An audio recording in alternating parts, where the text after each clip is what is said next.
Well, first of all, I'm a dyslexic, and I wasn't discovered as a dyslexic until I was 41 years of age. One of the greatest losses in my life is the fact that I had little or no education, because my school just identified me as stupid, dumb and thick. And the problem is that it just doesn't stay in a classroom, it goes out to the playground. And therefore I lost a lot of my early years at school having no friends because I was stupid, and therefore it went from the classroom out to where we would normally be a little community of our own, which I was left out of. And the rest of my life I carried on just thinking I was stupid scholastically, because that's what the school told me.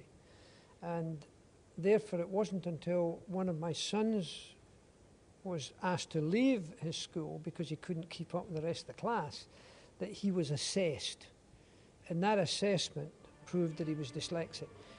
When I was found at 41 years of age, I was told I was dyslexic. I suddenly felt as if I had been saved from drowning, because I just thought I was stupid, even though by then I had won 3 world championships and made money and all sorts of good things.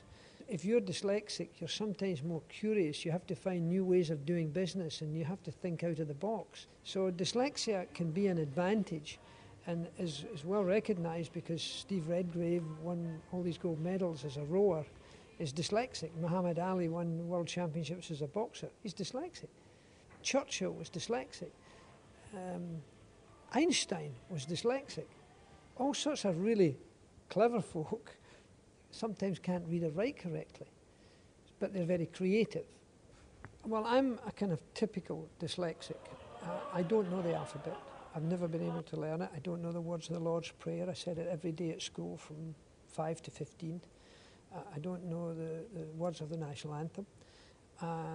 And yet I can remember 187 corners round the greatest challenge of motor racing in the world, the Nürburgring it's called in Germany, 14.7 miles. I've got absolute recall on that. And yet if you give me directions to go to the corner shop or to the pub or to a cinema, I probably wouldn't be able to follow your directions.